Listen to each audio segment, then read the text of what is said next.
borders must be secured. Our security forces must be empowered, must be supported. And I want to thank you most especially. The Senate is about to commence the screening of General Christopher Musa, retired, who was this week nominated by President Bola Tinubu to serve as Nigeria's defense minister after the resignation of Abubakar Badaru. Let's cross live to bring you the proceedings. As a servant of this nation, we will continue to work together in ensuring that we secure our dear country. Nigeria is great. We will never be ashamed, and nobody can intimidate us. That I know. Because we are one people, God's people, that will continue to foster, no matter what other ones are saying. Everybody in the world knows Nigeria is great, and it will continue to be great. Thank you very much, sir.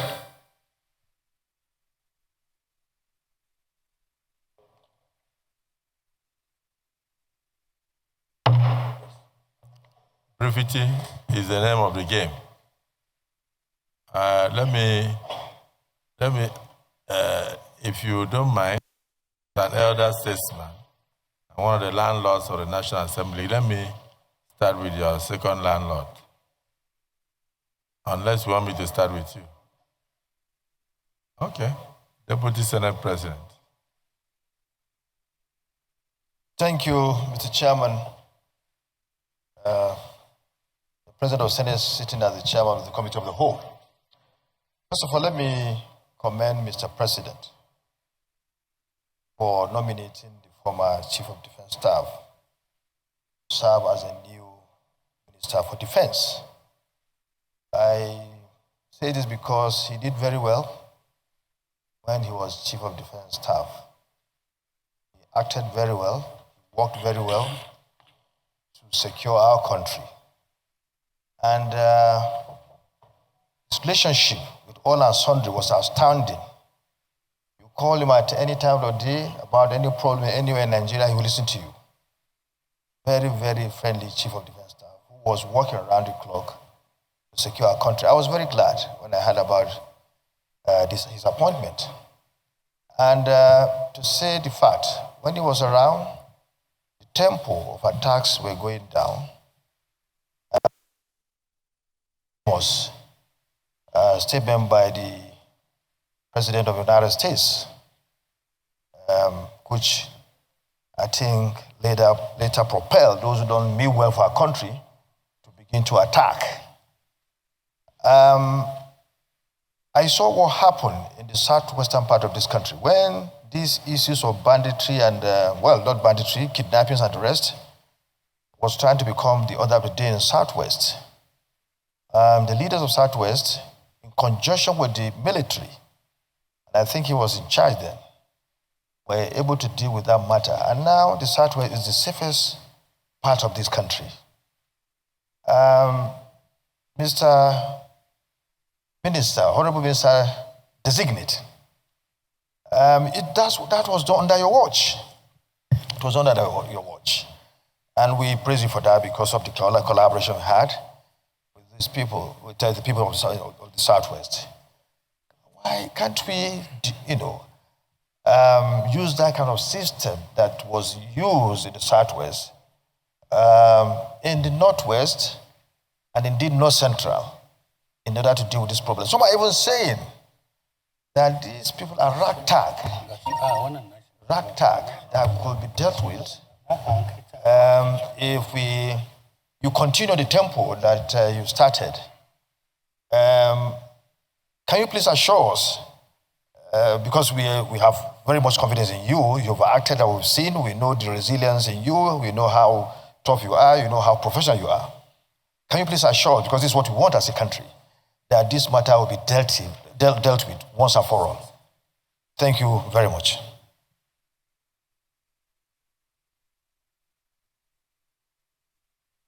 Well, whether comments or question, you just note it down. And please, let's take 1 minute, in some instances, 30 seconds, because really, we know him, he knows us, and he's still part of the system, so we shouldn't belabor the issues. Senator Mangunu.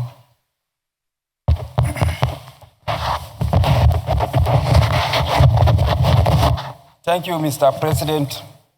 Sitting as chair, my name is Mohamed Tahir Monguno. I represent Borno North Senatorial District. First and foremost, I want to most sincerely thank Mr. President for this nomination, because this nomination is a nomination that is a square peg in a square hole, having regard to the tremendous contributions that the nominee has made as an officer of the Armed Forces of the Federal Republic of Nigeria towards defending the territorial integrity of this country. And I also want to seize this singular opportunity to most sincerely thank men and officers of the Nigerian Armed Forces for the sacrifice that they have given in the course of fighting insecurity in this country, to the extent that some of them have paid the supreme price and stabilizing the country. For example, before, even in the wildest of my dreams, I cannot think of going to my native home of Monguno. But because of the determination, zeal, and enthusiasm displayed by the Nigerian military, today I can and sleep with my two eyes closed. I sincerely thank you for that. Now, Mr. Nominee, you have been serving at the operational level. Now, by this nomination, you are going to metamorphose into the policy level.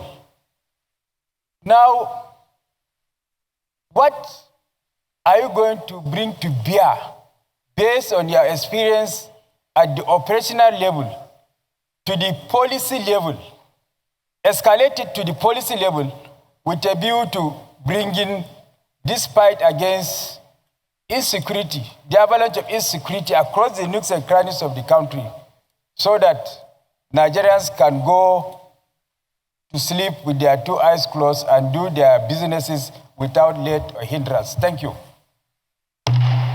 Let me just, Mr. Nominee, what Senator Monguno said is very important. But however, let me, through you, Senator Monguno, commend the President, Commander-in-Chief, President Bola Ahmed Tinubu, GCFR, for making it possible for you to approach your village, Monguno, and to sleep in your village. This was not the case in the last 15 years. So when people are talking about Nigeria, they talk as if nothing is moving. The social media is agog with negative things about the administration. But when you experience the administration yourself, like you have just testified, you know that it is not what they reflect in the social media. So I thank you for commending the immediate past Chief of Defense Staff, that through their efforts, they were able to rid Monguno, your village, in Borno State, of 15 years of absence of individuals. And now you can sleep with your two eyes closed. I'm very happy, and I commend the President for that. I'm sure he has noted it, and together with the people now under his command, as a Minister of Defense, they will do more so that many other villages in Borno State can, like your village, sleep with their two eyes closed. I think that's the commitment of the President, and that is the commitment of governance in the Nigerian Constitution. Thank you for bringing this to the fore. I didn't know that you had started sleeping in your village. That's why. No, I did not know. Yeah, I didn't know, because in the 8th Senate, many people from there did not go home. So, your own is recent. Is it not Kwara? Is it not Kwara? Come, I should have. Is it not Kwara said? Is it not just 2 weeks ago? Election is coming, so you people can do insecurity. Distinguished Senator, please, we'll just take it in a way. Distinguished Senator Ahmed Lawan is the chairman of the Senate Committee on Defense. We can't finish this without hearing from him. Sorry, point of order. What is it? Order what? Order. Yes. What is it about? Order 42. Order 42. Personal explanation. Personal explanation. Yes. Go on. By the indulgence of the Senate and the leave of the President of the Senate, the Senator may make a personal explanation, though there may be no question before the Senate, but no controversial matter may be brought forward. Okay, so if you, Order 42 says, yes, by the indulgence of the Senate. Yes. Distinguished colleagues, is it the view of the Senate that he introduces a point of personal explanation at a time like this? Those in support say aye. Those against say nay. The nays ask it. Your point of order is hereby overruled. Yes.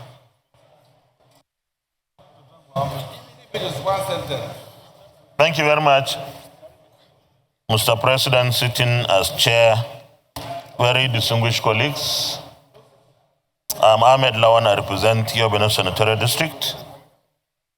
And by the grace of the leadership of this Senate and the Selection Committee, the Chairman Committee on Defense.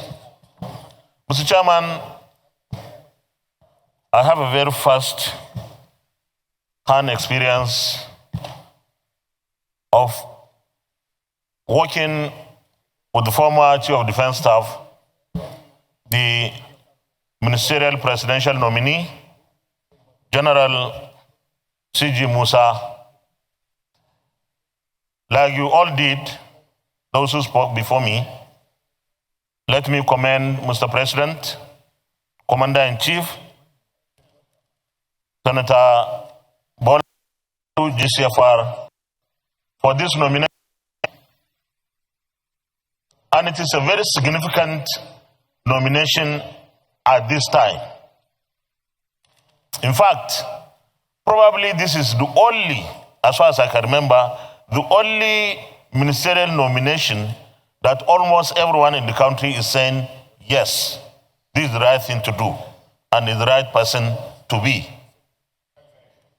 We are so united in this country today over the nomination.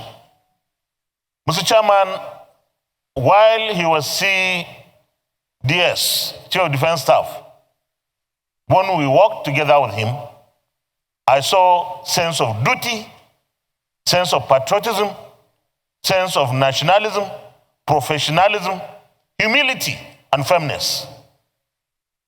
We cannot have it better than this. I congratulate him even before the confirmation. And from everything and everyone that has said anything, I'm sure this Senate will confirm him by the grace of God. But Mr. President,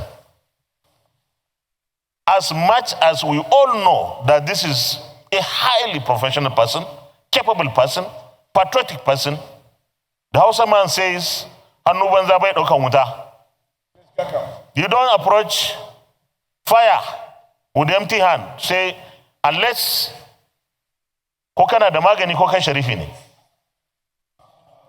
That is to say, either you have antidote that fire will not burn you, or you are a sheriff. I don't know what a sheriff is in. You are born with that natural endowment that fire will not harm you. What I mean, Mr. Chairman, when we give him the job and Mr. President appoints him and swears him in, let's enable him and armed forces with what they need to operate optimally as much as we can. No investment in our armed forces and other security agencies today in Nigeria is too much. And I know Mr. President has been doing so much. He has ramped up funding for our security agencies and armed forces. But let's take this opportunity that we now have the kind of people we need in the armed forces at the leadership level. We motivate those that are in the field and encourage them by giving them what they need. Because no matter how professional they are, they cannot operate in vacuum. I believe that budget 2026, when it comes, should have more and more layers of additional resources for armed forces. And we should never make the opportunity we have slips, because our armed forces are totally committed, geared to fighting the insurgency and banditry to its finish. So let's push them with more resources and hold them responsible. Thank you very much, Mr. Chairman. Thank you. You just take it so that you don't forget. One of the things one of them wanted to ask, which was also on my mind, is that you are nominated at a time when many of our children are still in the bush. A lot of children in schools have been kidnapped, some have been rescued, and some are still in the bush. What would you do differently?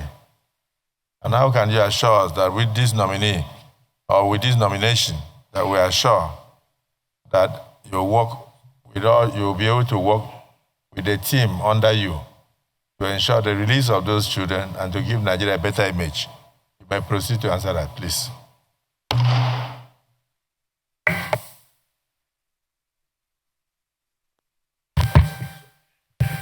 Thank you, Mr. President, sir.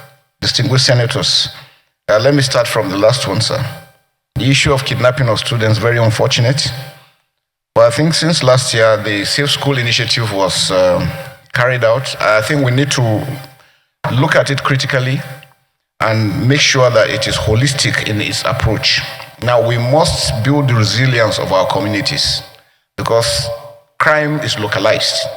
We're able to build the capacity of the locals themselves to be the first responder, because when they come, since security agencies cannot be everywhere, it's good we build them. Our schools must be secured.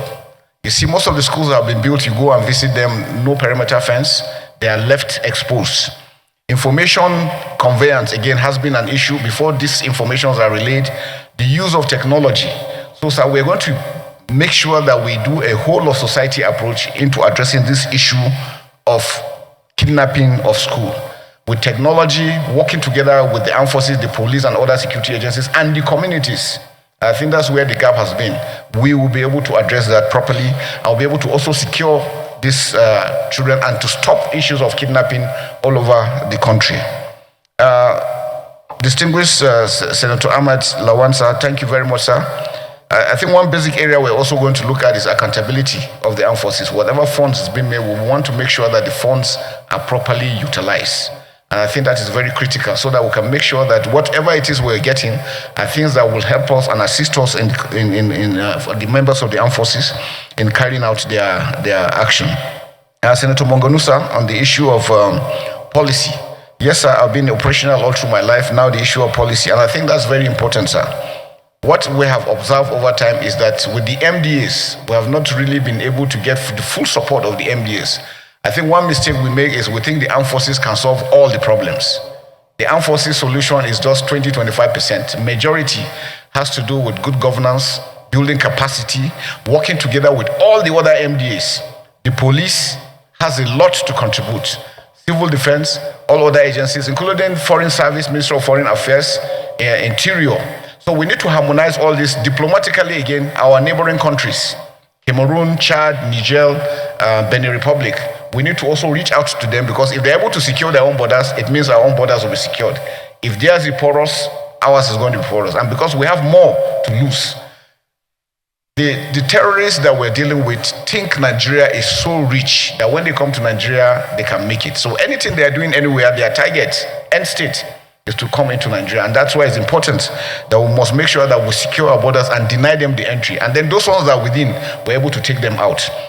There will be zero policy on anything banditry, terrorism.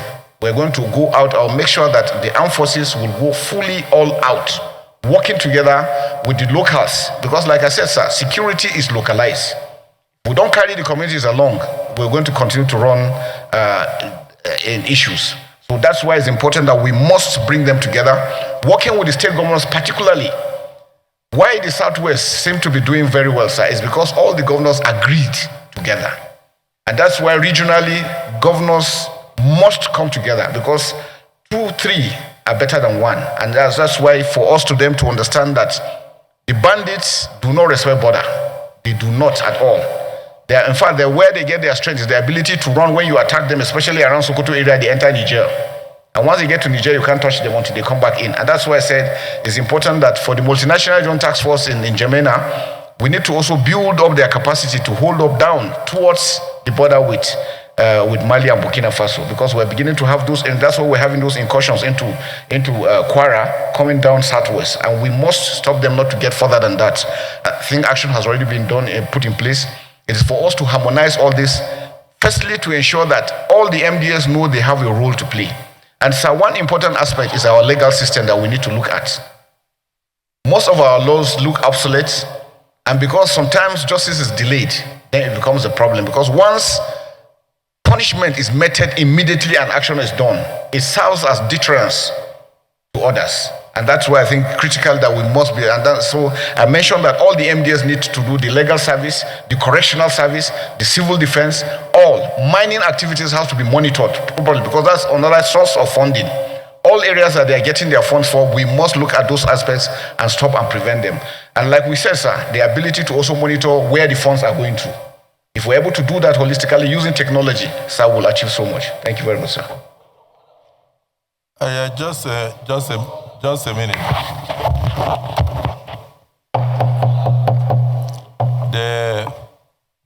I may not have the opportunity to ask this question.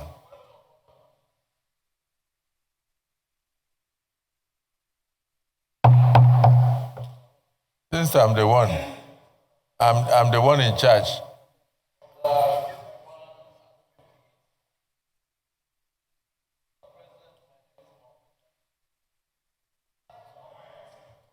With the consent of Mr. President, can I read?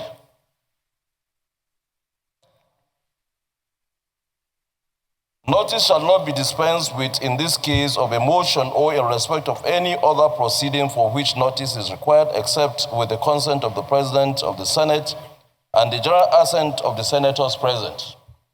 Then when you go to closure of debates, section 58, after a question has been proposed, which I want to propose, a senator rising in his place may claim to move that the question be now put. Sir, can I stop here just to expatiate? This is a chief of defense staff that had been in the system.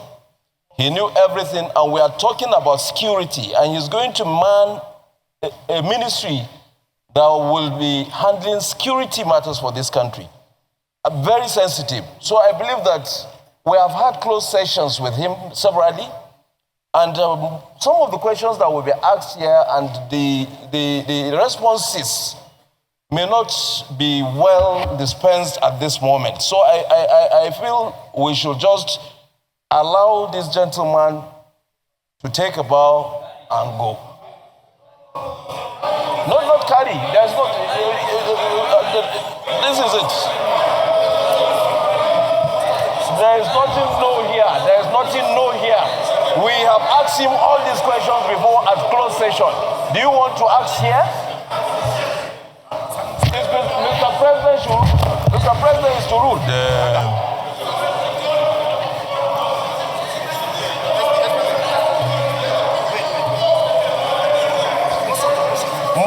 Most of the questions are security questions. Most of the questions are security questions. Not at this time.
No, I won't carry my card.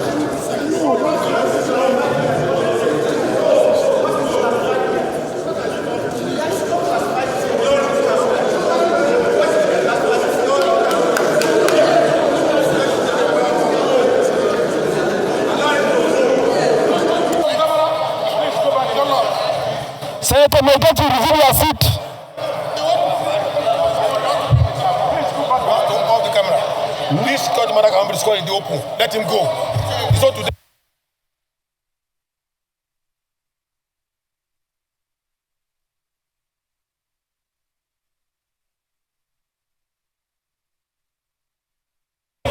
Resume your seat, please. Ambassador Designate Senator Dino O'Brien. Section 62.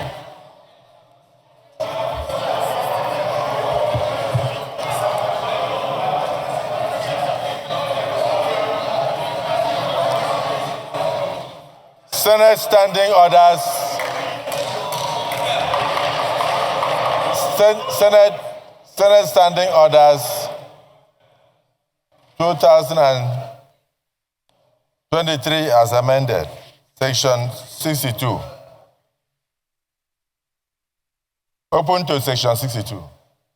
Whenever the president of the Senate or the chairman, as in this case, of the committee of the whole, rises, yes, if you are a senator, you know this. Whenever you are sworn in, we give you this. Not for you to go and give it to your children or to keep it in your closet, but for you to read and understand the procedures and the proceedings of the Nigerian Senate. Please, I don't mean to say something that will offend anybody, but I believe this is our own Quran. This is our own Bible. Unless you don't want to be a senator. Whenever the president of the Senate or the chairman rises during a debate, any senator then speaking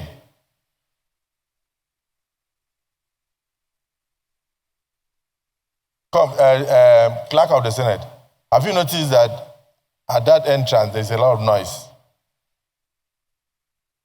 No, but there are people there. Sergeant at Arms, look at the people there now. Get their names down and we make sure that they are changed. Because they engage in too much discussion with senators and disturb us here. They are supposed to keep quiet and do their work, while they allow the Senate to have decorum. Whenever the president of the Senate or the chairman rises during a debate, any senator then speaking or offering to speak shall sit down, and the Senate or the committee shall be silent so that the president of the Senate or the chairman of the committee of the whole may be heard without any interruption. I tactically stood up so that those who are old senators will understand why I'm on my feet. Those who are young in the Senate will not understand. So I'm on my feet. Senator Musa, Sani Musa, your point of order is noted. I did not say rejected, but noted. The reason I say so is that the man standing in front of us could be regarded as a solution to the current insecurity in the country. And we are not here on our own. We are here representing our constituents. And our constituents would like to hear from him whether his appointment will enable them to sleep well, whether their children will be safe in schools. So we are not asking him questions because we don't like him. We're asking him questions because our constituents would have loved to ask him questions at a time like this. So if we come here and we do politics of bow and go, this is not a period we should say bow and go. Even Donald Trump is on our neck. We have not yet asked him what his response will be to Donald Trump, the president of America. He is not just anybody. Chief of Defense Staff, Chief of Minister of Defense of a and you stand up and say you should take a bow and go with so many questions on the mouth of Nigerians. with over 200 Nigerian children in the bush, kidnapped and being tortured. His appointment is heralded all over Nigeria with happiness because Nigerians believe he has something to offer. Give the man an opportunity to give Nigerians hope.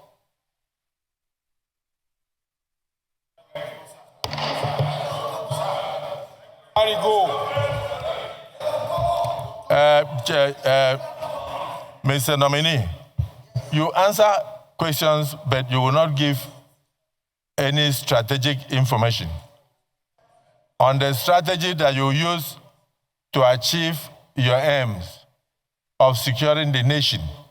You will not. And anything you want from this Senate or National Assembly to assist you to do the work, we assure you that we are available. Is that the view of the Senate? So really, don't take it that we are not happy. We are all happy. We applaud, Mr. President, for your nomination. We have a lot of hope in you based on your track record. But a few questions are begging for answers. The Senate has just set up a committee to find out from the cry of the governor of Kebbi, who gave the order for the soldiers who had prior information that kidnappers were coming to the school. Is it St. Mary's School or where? Maga. And they went there and they even took the students to the field and taught the students what they would do when the kidnappers come. But 30 minutes before the kidnappers arrived, somebody gave order for the soldiers to withdraw from the school. And the kidnappers came and operated, and children were packed away. And the governor raised alarm all over. Chief of Defense Staff, former, now a nominee for the office of Minister of Defense. I want you to know that this senator has set up a committee to investigate who gave that order and why they withdrew to give access to kidnappers to take those children unhindered. It's something that people would like to hear from you. And as we speak now, Brigadier General Oba has not been found, whether he's killed or not killed. He made a phone call to disclose his location. Who gave those coordinates for the kidnappers or the terrorists to go and pick him? Those are questions begging for answers. And then somebody like you is highly placed in security service. You have been everywhere. You have attained all the ranks. You come before the Senate and somebody is saying, take a bow and go. When you take a bow and go, where is Brigadier General Oba? When you take a bow and go, where are the children? How are we going to get the children back? You should make a statement on that. Please, I will not want us to ridicule the nomination of the president. The president knows why he brought him. And he has ideas of why he brought him. Let him also tell Nigerians what he will do in that regard. He doesn't need to disclose the strategy. Point of order. Point of order. Point of order, Senate Leader. Mr. President, very distinguished colleagues, I rise pursuant to Order 8 sub 3 of our rules to move for extension of time to enable this Senate seat beyond 3 p.m. So that we'll have enough time to conclude on this confirmation hearing. I so move. Minority Leader. Mr. President, sitting as chair, distinguished colleagues, I rise to second the motion that the Senate extends its time and sitting beyond 3 o'clock to enable the Senate to conclude its activities of the day. I so second. Motion moved and seconded. Those in support say aye. Those against say nay. The ayes have it. General Christopher Musa, you have the floor. Thank you very much, sir. Distinguished Senator, sir, thank you very much. And it shows the concern that we all have for the security situation in the country and the need for us to be very proactive in ensuring that we address them. So starting with the issues of General Uba, very unfortunate for a brigade commander to be captured and shown the way they did. Really unfortunate and it's very painful. I want to assure Nigerians that we will not stand by and see terrorists have the capacity to do such. We're going to go after them fully, working together with all the security agencies and all the NDAs, as I've said.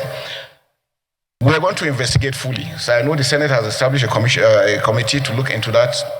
The armed forces also has a way, and then from the defense, we're going to make sure that we continue with the oversight over their activities. No indolence, no act of cowardice will be entertained.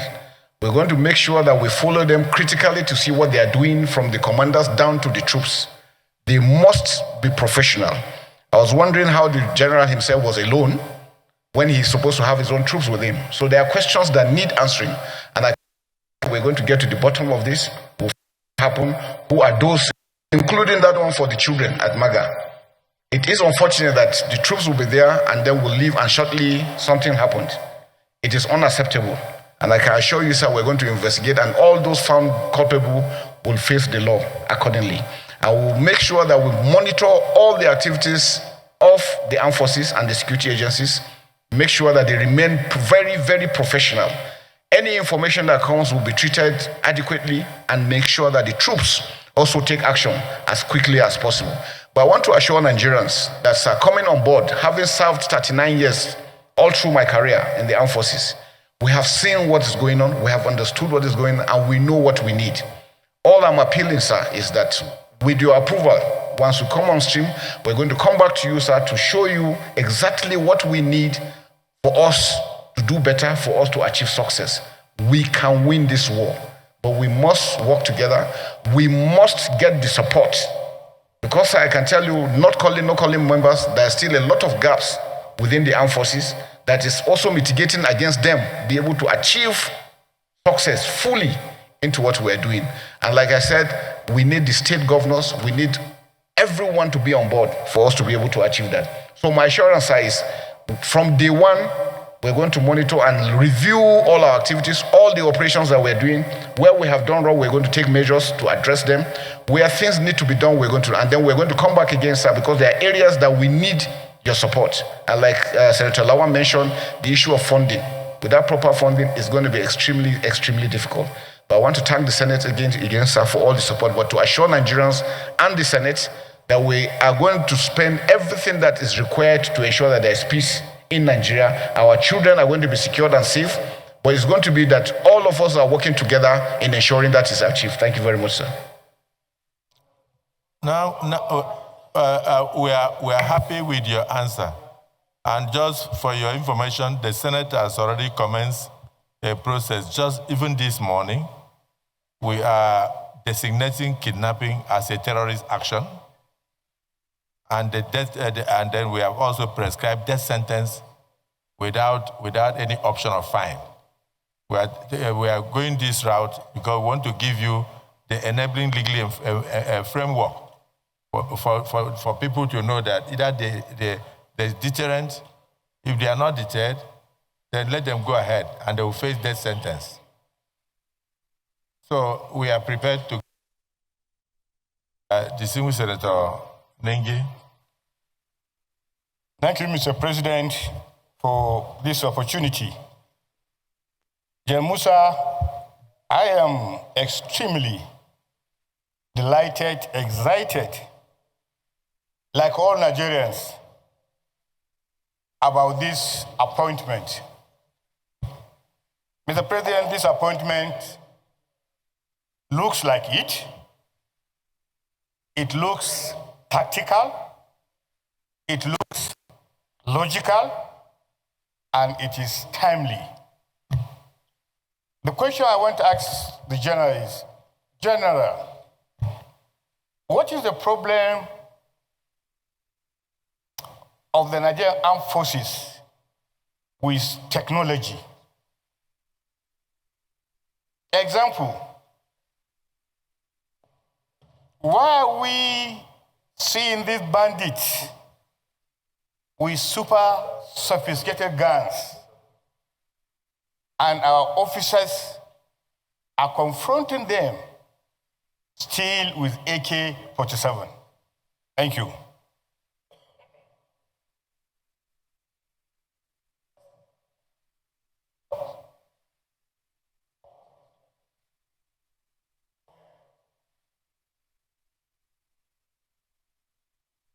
Thank you very much, Mr. President, sitting as chair. My name is Senator Mohammed Ogoshi Onao. I represent Nasarawa South. Mr. Nominee, sir, I want to commend the Commander-in-Chief and the President of Nigeria, Senator Ahmed Bola Tinubu, for nominating you. Senator Ali Ndume, after Senator now you are speaking, so just give 2 minutes before you go. I know you want to ease yourself, but just 2 minutes.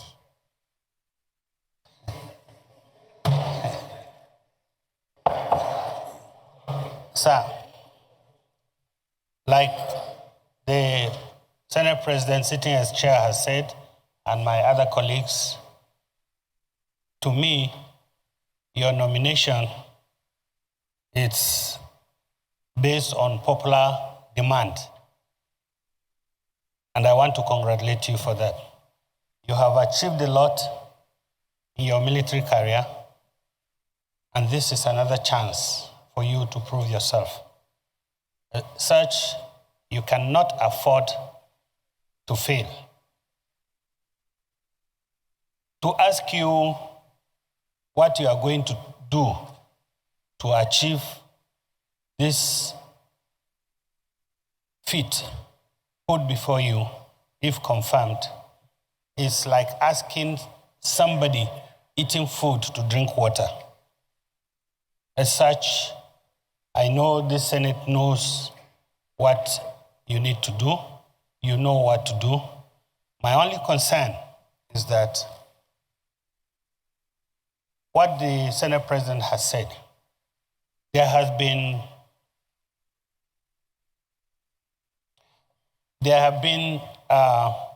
news of soldiers, brave ones, trying to confront the situation as it is, as it confronts them. Order comes from above for them to withdraw, putting the lives of our people in danger. Like the Senate President has said, you know what to do. We want to know a little bit of what you want to do. But my major concern is, if he doesn't get it done, he will drop the... That time he was in uniform. Now you are a civilian. Now you can... Because you are no longer in uniform. As at the time, which is the tradition of the army, generals don't complain. So my question to you, my big friend, is will you ask for those things from your appointee, that is the CNC, and here you are before the Senate that promised to give you that support. So if you ask that question or you demand for that thing, I want to... And that will mean that this issue of insecurity will be something that will be a history when we are still senators.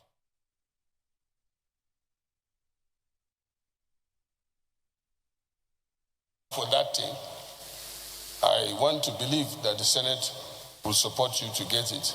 And that will mean that this issue of insecurity will be something that will be a history when we are still senators. Thank you. Thank you. General, no, you don't need to answer. I hope you are writing it down. Let me invite Senator Wadada to also ask questions. Please just restrict yourself to 1 minute.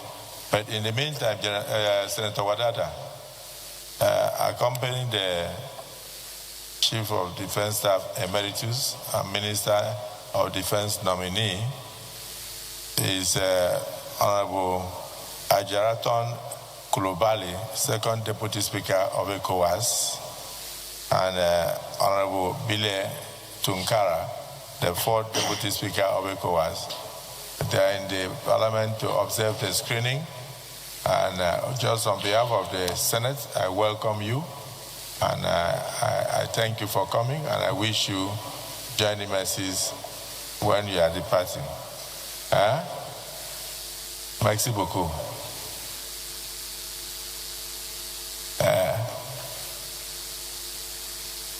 Thank you very much. Mr. President, sitting as chair, I remain Senator Ahmed Wadada Aliyu, Sarkin Yakin Kefi, Magajin Dangin Lafia, and I represent Nasarawa West Senatorial District of Nasarawa State. I still remain horse rider, yes. Mr. President, sitting as chair, distinguished colleagues, Mr. Nominee, at this point, mine wouldn't be question. It will be commendation, congratulations, and some level of caution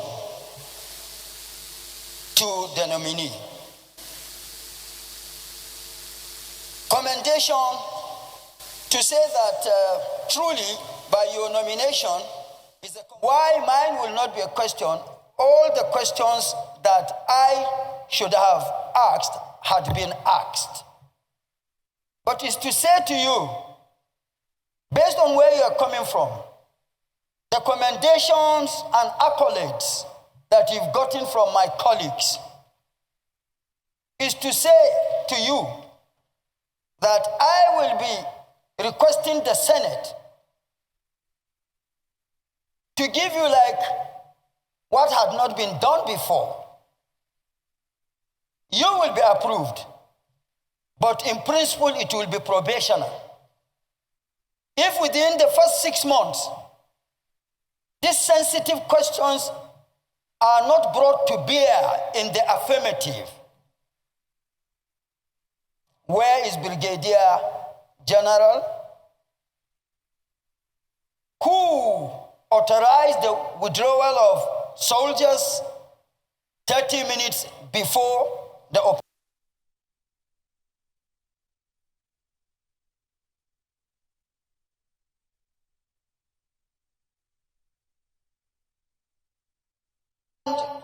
Etc.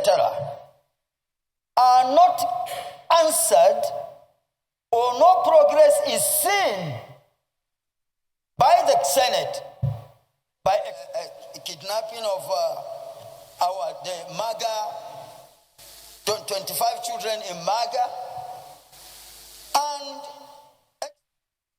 the first 6 months.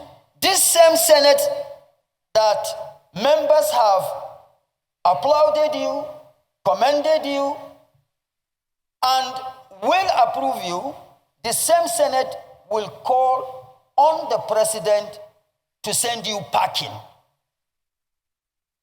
so that any other person that is saddled with the responsibility that you are saddled or will be saddled with, which quote and unquote be in the sphere of security responsibilities, will sit up when and if such a person is saddled with the responsibility you are saddled with. To this, or with this, once more I congratulate you and I caution you to have, I don't know if you play polo because you are not a polo player, I would have known. But for you, for an officer retired that has gotten to the level that you had gotten, eyes on the ball. Thank you. Just one more minute.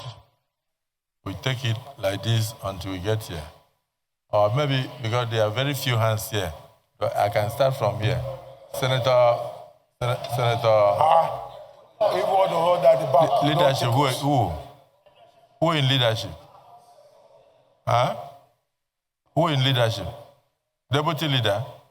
But please just keep it to 1 minute. Go ahead.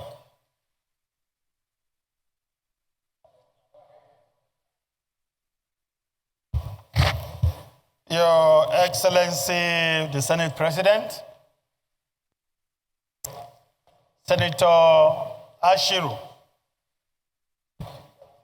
Deputy Leader of the Senate, and representing the good people of Kwara South, and in general, speaking for the people of North Central States. First and foremost, His Excellency, the President of Nigeria, has done perfectly well by this choice. The choice of former 18th CDS as a new Minister of Defense. Your Excellency, I'm worried. Worried for so many reasons. In my state, Kwara South, in particular, we have never had crisis of insecurity before. We don't know how it looks. But now, I'm worried because infringement on our security is an everyday affair, constantly happening. And honestly, the people are exceedingly sad and very insecure to the extent that we have lost more than 30% of our population to other senatorial districts and Lagos in particular. Of recent, we had a visit to Jos under the auspices of Committee on Security. And I was amazed by the feeling of the people. They are really sad. Their situation is exceedingly pathetic. And I have the feeling that the present security arrangement we have might not be able to take care of this insecurity. I want to ask the nominee, what are the new things that you think we can quickly do to be able to assure the people that the insecurity level in North Central State is solvable? Thank you. That's not your seat.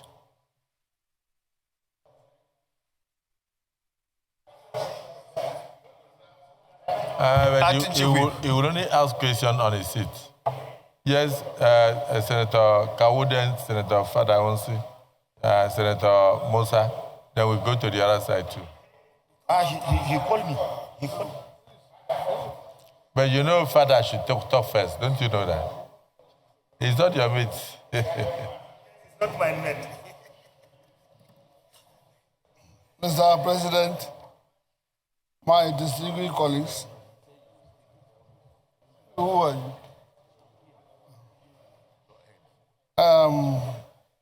My name is Senator Adenigba Fadansi, representing the good people of Osun East. Today, I'm very happy that Mr. President showed to the whole world that he's a listening father. Just last week, we highlighted there is a fault in his security architecture, and immediately changed the narrative, which the whole country now is happy that General Musa, who has done well in his military career, has been appointed as minister, has been nominated as the Minister of Defense. And you will see that when a retired general is appointed as a defense minister, there's a language that they speak down. And the whole country now we have the hope that things will turn around.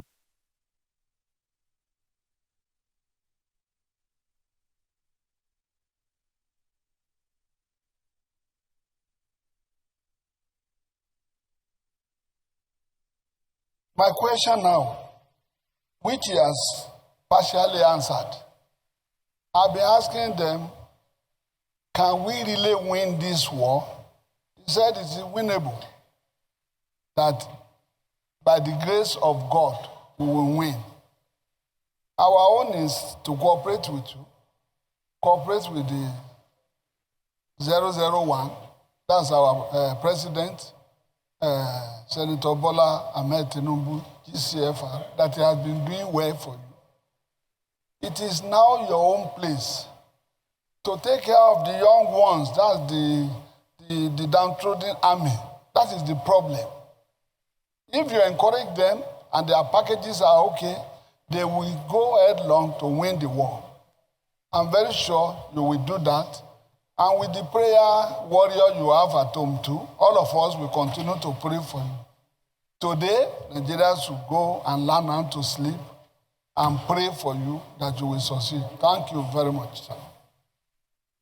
Senator Kawu and General, that was the prayer of a father, the distinguished Senator Father Honsi. When you said that the war is winnable, we believe that if God can assist the world to win the war against COVID, that we can win the war against insecurity, and we shall win the war against insecurity. So we don't want to talk about the collaborators. We don't want to talk about the conspiracies. We don't want to talk about the enemies of Nigeria and the enemies of government. We don't want to look at them. We just want to look at winning the war. We must win this war for us to bequeath a better country to future generations. Senator Kawu. Thank you, Mr. President. My dear distinguished and honorable colleagues, I am Suleiman Abrahaman Kawu Smaila, representing Kano South Senatorial District. Mr. President, my dear distinguished colleagues, Mr. Nominee, I don't want to repeat myself, commending Mr. President of appointing a competent hand to manage this very important ministry in this current situation, and his capacity to handle the situation, because he demonstrated it, and we can testify when he was in the office. We are in constant touch with him when we start experiencing this kind of challenges in part of Kano State in my senatorial district. We are always liaising with him, and he do his own best to make sure that we contain the challenges. And by the grace of God now, I can say Kano South Senatorial District little bit is safe, inshallah. Mr. President, I want nominee to give a highlight, because he just left office as a Chief of Defense Staff when U.S. Congress and, of course, the President of the United States of America, President Trump, perceiving or accusing Nigeria that there is a genocide or religious intolerance, or they perceive that the government or the security agencies are doing or are protecting some people, some sectors in this country. Of course, even today, they are holding a roundtable discussion on the Nigerian situation of genocide or religious intolerance. And we are very lucky, when he was a Chief of Defense Staff, he is a Christian, a very good friend to us, very often sincere and transparent personality. Mr. President and my colleagues, I think first I want to thank President Ahmed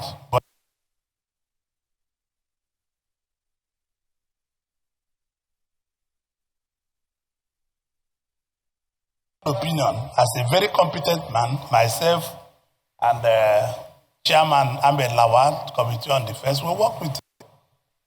We have been working with him since the 10th Senate as CDS. And there is nothing good like if we are appointing people, we appoint competent people. I don't even know questions.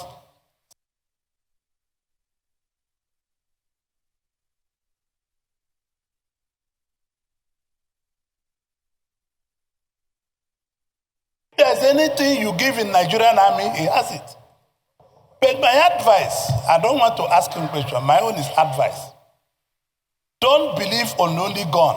You must go back to intelligence gathering. Intelligence gathering is the key to whatever we are going to do. Because we have no intelligence. When people do not have intelligence gathering, they carry weapon and go, the enemy is in front. There's no recce. I don't see soldiers and Navy, Air Force going for recce.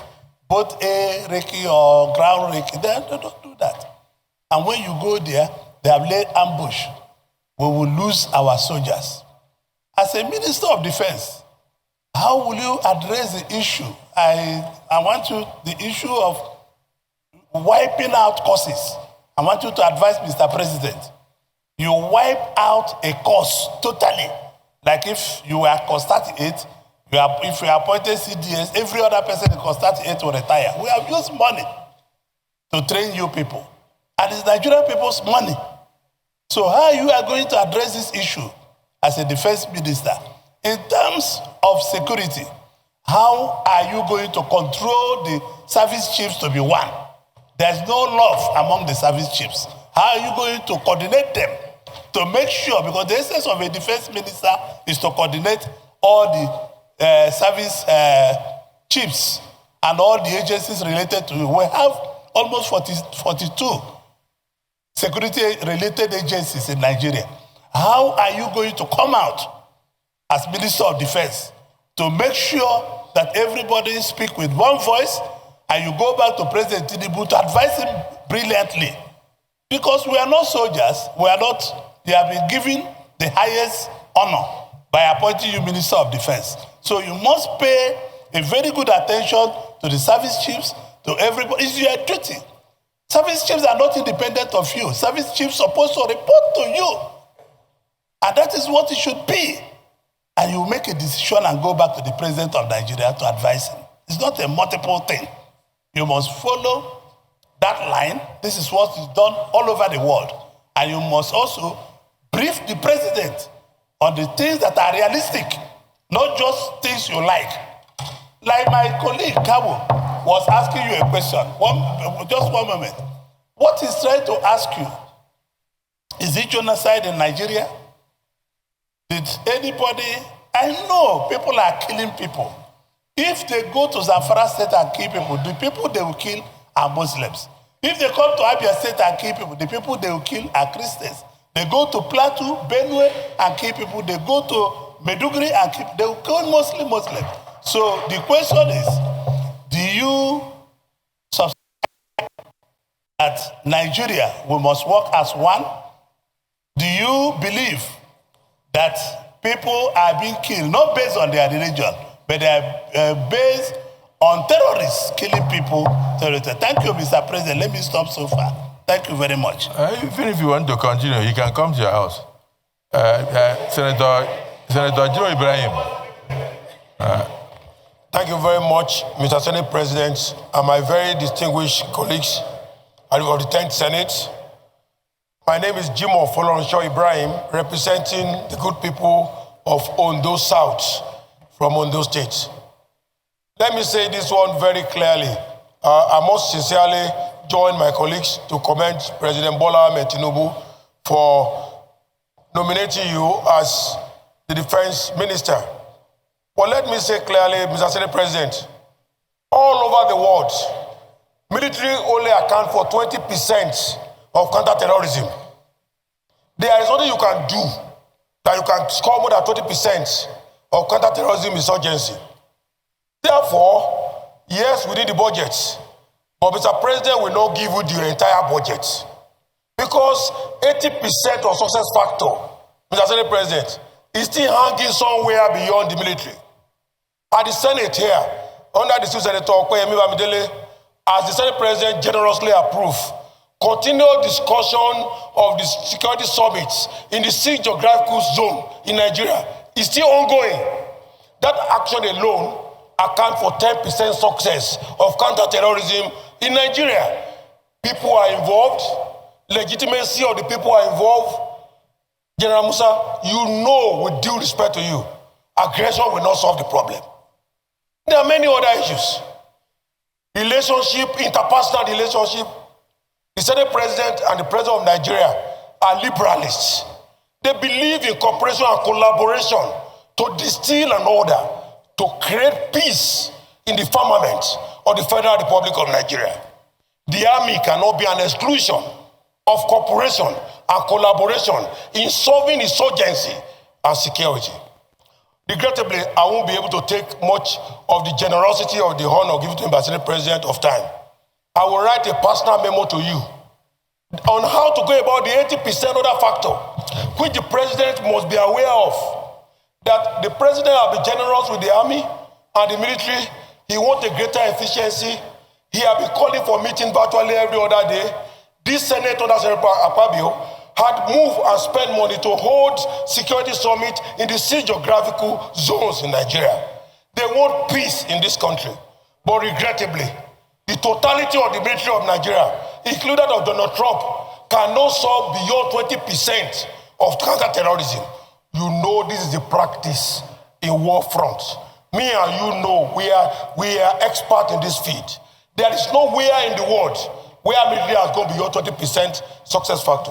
So, Mr. Senate President, I want to say, with your generosity and the upcoming Senate debate on National Security Summit, we must identify the remaining 80% success factor and forward load it to the Honorable Minister to be cleared and implement. Lastly, the Civil Military Operational Manual is my area of advice to you. The military must go back and review the Civil Operational Manual, which engage legitimacy, engage interpersonal relationship, engage talking to each other. What does it take us? Even if we call the religious leader come and have a general session and dinner with us, both Muslim and Christians, the moment that we know their leaders are talking, those people will drop their arms. You cannot solve this problem with aggression, and I want to wish you the best of luck as the Senate President move to clear you. Thank you, sir. Thank you. And the Chairman of Finance, a lot of things are said here that you can't achieve much except the appropriation does the right. So you will say something and then the appropriation chairman will say a word.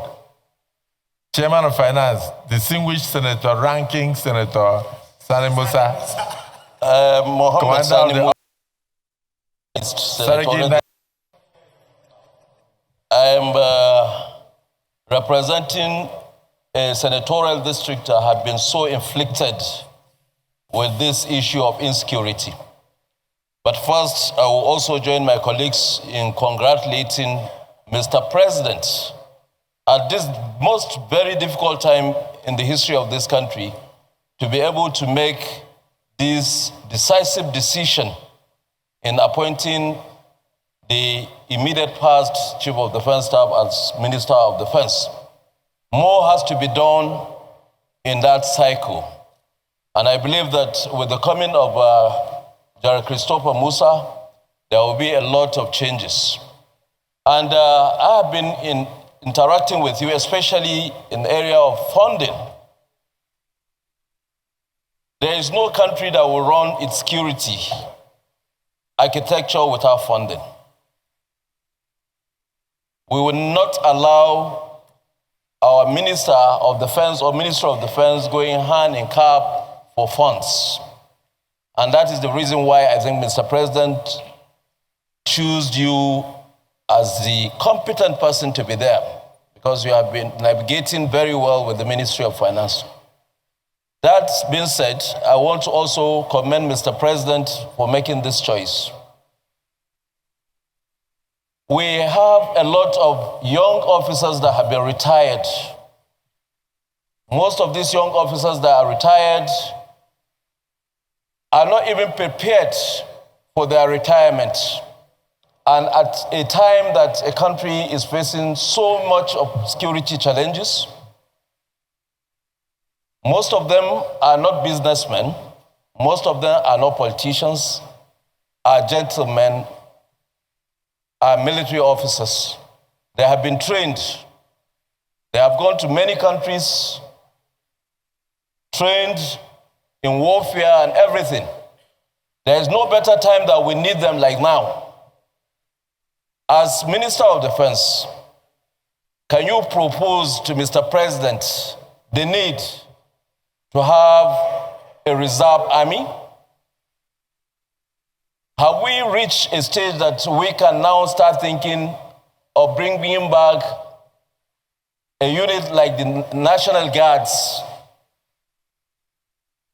or veterans, a corps of veterans, so that when we are faced with things like this, it's not just abruptly employing new recruits, but making use of those that have been trained already. There's also second issue of motivation. It's not only about allowances into pockets.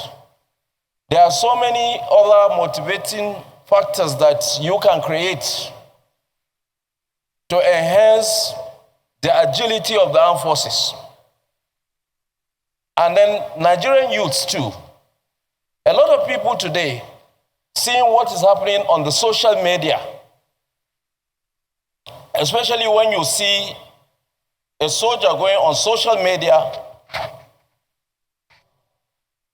making any sort of presentation, it discourages a lot of youths in wanting to go into the service. Mr. President was suggesting about NYSC. One of the core factors of establishing this scheme is also to be able to get agile youths to have interest in how to join armed forces to defend the territorial integrity of this country. As Minister of Defense, will you try as much as possible to see that these three issues I bring up, you come up with something that will be able to at least give the Nigerian armed forces the leverage to make use of this, the youths, the veterans, and possibly creating a kind of national guard. Thank you, Mr. President. Now, you notice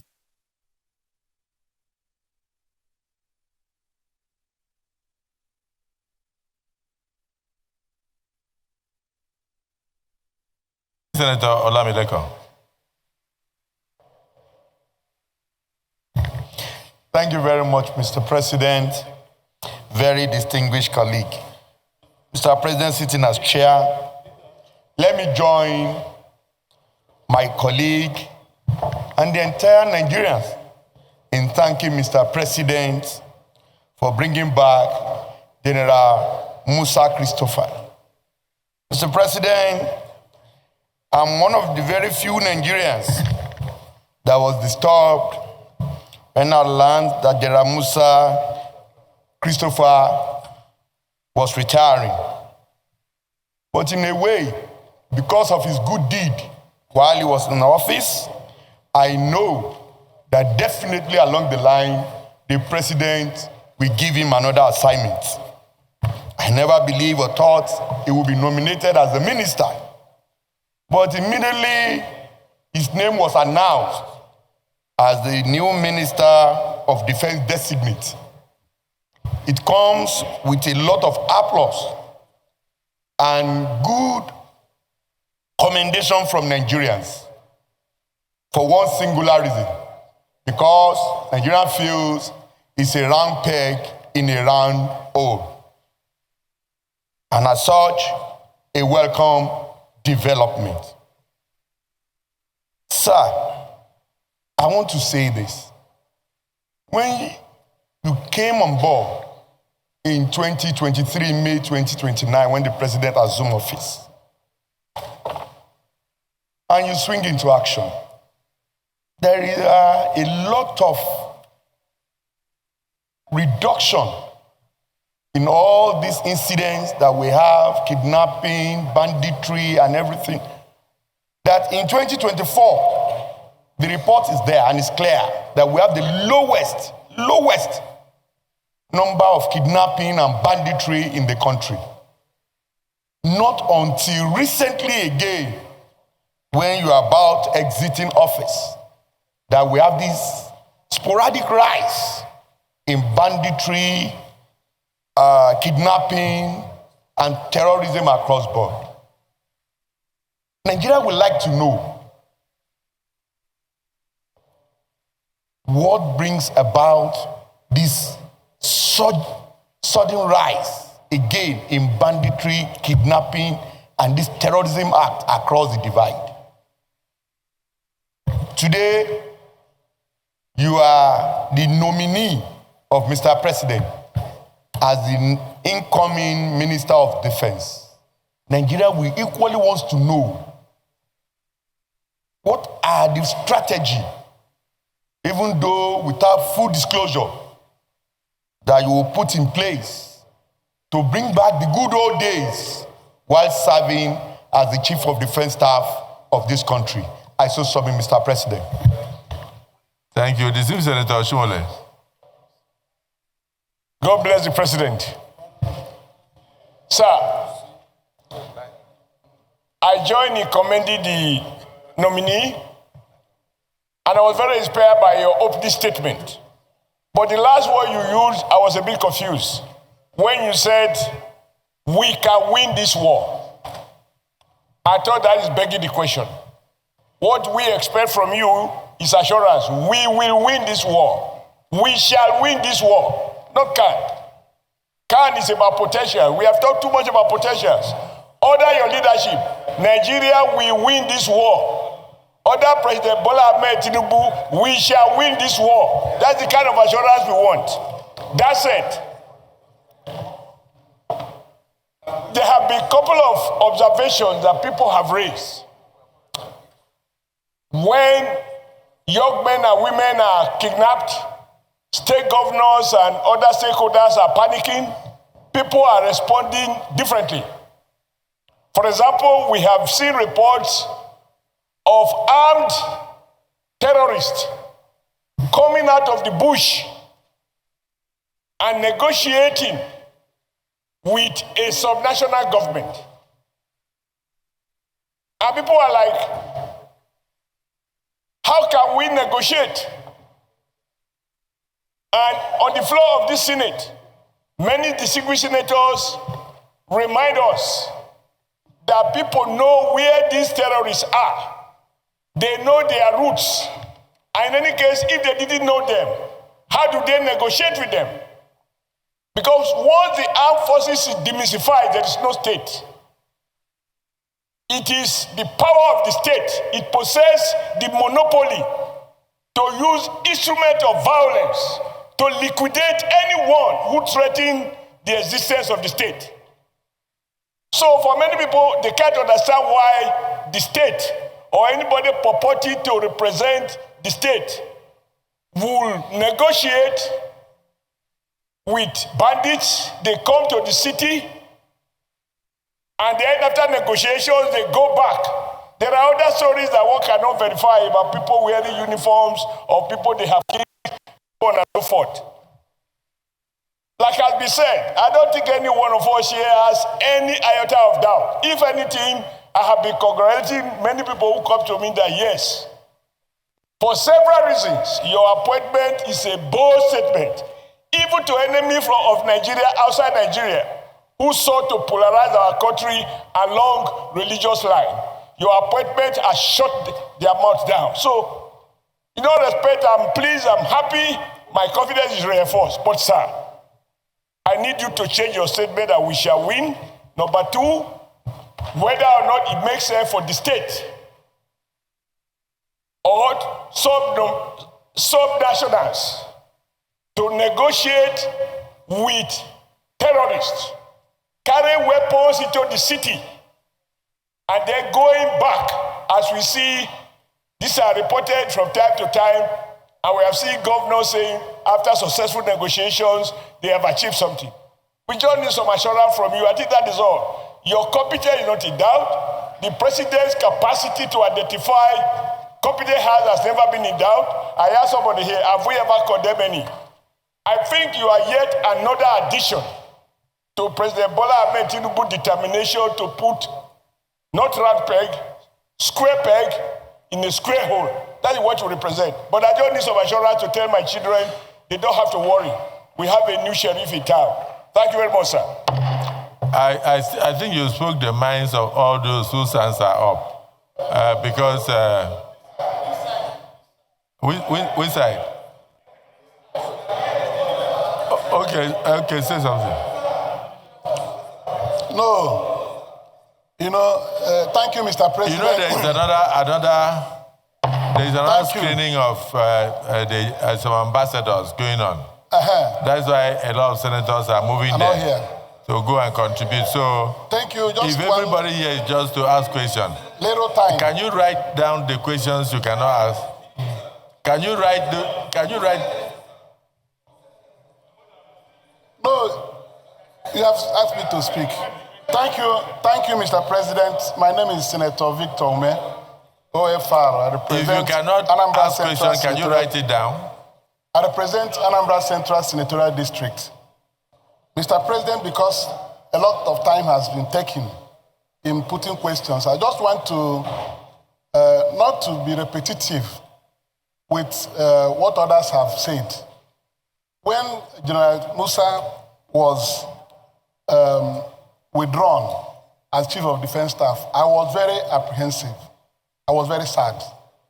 But I didn't know that Mr. President was reserving you for this great role, to be Minister for Defense.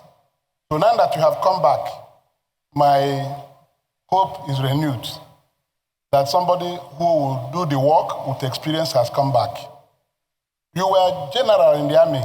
You are still a general. A general doesn't retire. Once you come out, you are still a general. With this litany of generals you have come here with, all of them have rich experiences. I just want to tell you that we expect so much from you. This country is passing through a grave situation. You will notice that my brother, Senator Sani Musa, touched on the declining enrollment in the armed forces. Before, our youths were struggling to join the armed forces. No, but today it's no longer like that. I want to ask. No. Yeah, up to you now. Sometimes over 10,000 will apply, and they only have 300 chances. Yes. So what I'm saying is that the number is still up. The quotas are not taken across the country as allocated. I'm telling you, I'm just telling you that we still have. Let's ask Mr. President, Mr. President. If this is, that means we have exhausted ourselves. No, I'm coming. I flew to Enugu with an officer who went to work on recruitment. And I was told that people from that region are not, I'm sure it's the fact that you know, they are not joining.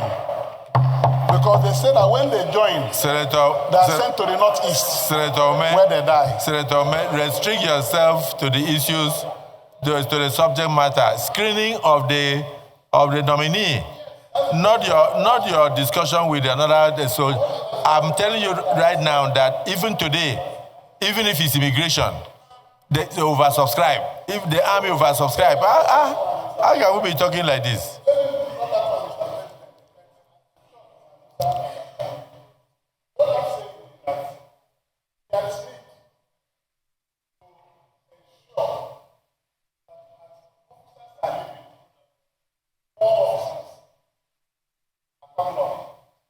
That you don't run short of people that will help you do this work. I know you are going to be Minister for Defense, no longer Chief of Defense Staff. But all of us here, whenever we see an officer killed in the field, it pains us as much as it pains you. The problem is that there is need to protect our officers. What happens when we see people killed in the battlefield are just like the match, football match. Whenever Nigeria loses an international match, everybody is low. So I want to say that I'm happy that you are back, and I pray that God will help you. And without saboteurs in the armed forces, there are saboteurs in the armed forces that have been responsible for the things we are seeing that are very unsavory. Look deep and see how not everybody carrying arm is a patriotic military officer. So that those who are against this country are weeded out. And those who are strong enough in patriotism are pushed forward. This is what I have to tell you. May God be with you. Thank you. Thank you. Thank you. In reality, we are through with the questions. Is there anybody who is opposed to the nominee, being cleared? Senator Plank. Different, sir. Unless it is different. Yes, very different, sir. I don't want. We have had enough commendations. Okay, sir. Okay, President of the Senate, my colleagues, I subscribe to all the praises made to him. I just wanted him to make an observation that the uniqueness of his appointment, he should be encouraged to find a space and pray, because the type of ovation he's receiving with this appointment is unprecedented. I represent Pangshin, Mangu, Kanki, and Kanam, and it's a domain he knows very well. With his appointment yesterday, drums were rolling. A clergy, both Islam and Muslims in my state, are happy with his appointment. Expectations on you are very, very high.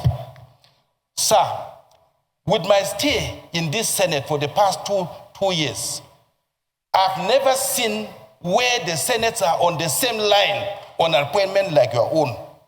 From the DSP to the Senate President, to the Senate President former, and all of us, independent of constituency, independent of religion, and our elders, on you, needs you to go on a prayer. Sir, the last question I wanted to tell you about my own place is, there is a tiny defeat. Even when there is peace, there is a tiny defeat when people can no longer go to their farmland. Yet nobody is occupying the farm. But for anybody who goes, does not come back home. And people who cannot go back to their homes, what effort? I wish you can't answer that. But can you look at that sector? Because when people cannot go to their farm, it's like a defeat. But if people can get back to their farms, it's like it is over. I pray that you observe that. Sir, we're highly pleased. And we'll join you in prayers.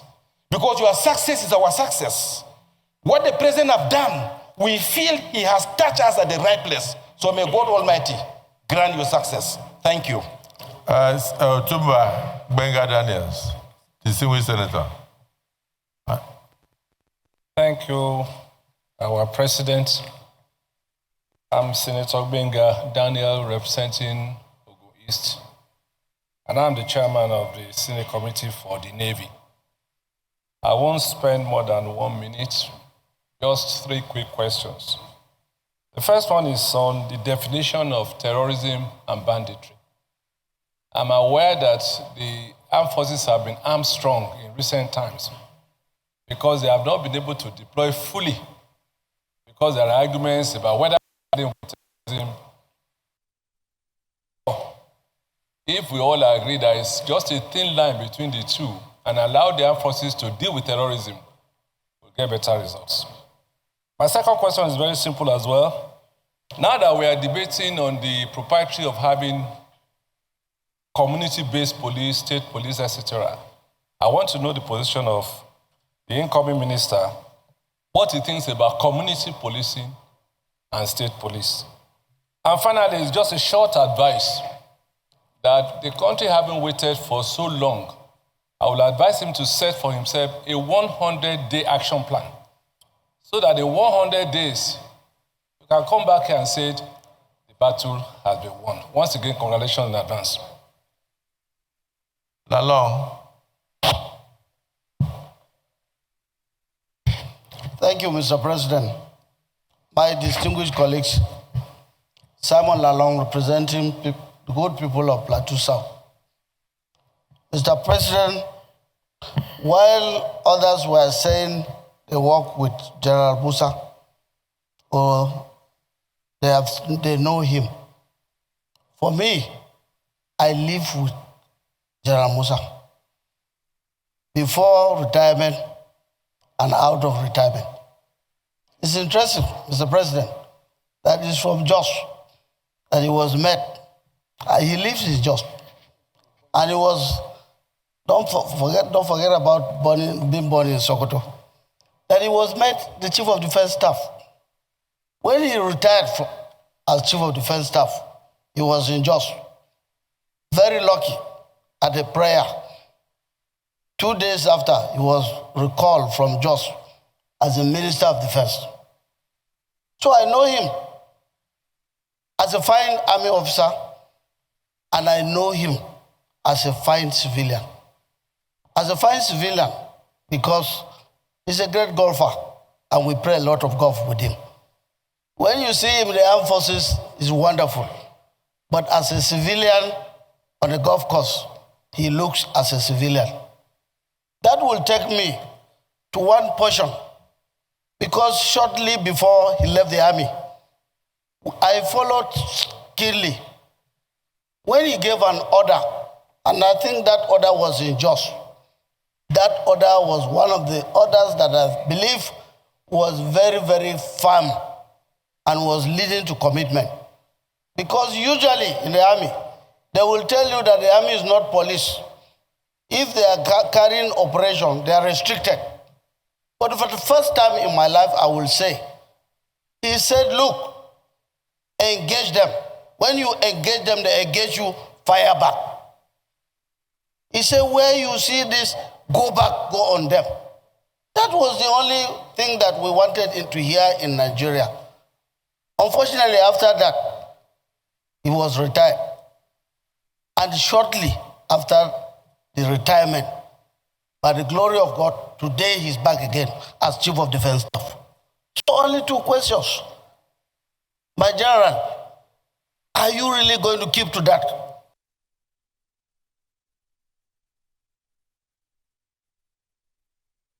Everybody was expecting now, not a soldier engaging a criminal and saying, no, you are restricted. Fire as they fire. Number 2 is this issue of recruitment. We've spoken about engaging people. For me, when you engage, you will have to train. When you train, it will take a long time. So this issue of reserve is very, very important. I have mingled with a lot of retired army officers. I have seen a lot of training and retraining. I am sure if a deliberate policy is introduced immediately, it will also bring them back, even if it's not from the army. We're already talking about overhauling the Army Act, which is here, the armed forces. Let it be part of it, so that what was not done before, we can still do it. We can still do it, not always reinventing the wheel. We can do it. Let something be done. If it is done in developed countries, let also practice it. Today we are talking of the special seats for women. What about the special seats for the reserves? It can be incorporated into this, and that will be under your ministry. So for me, like I said, nobody knows him like me. And wonderful officer, Nigeria will never regret that. And I thank Mr. President for this nomination. Thank you for the privilege, Mr. President. Senator Lalong, this was really a privilege considering the mood of the Senate. Senator Ikpea.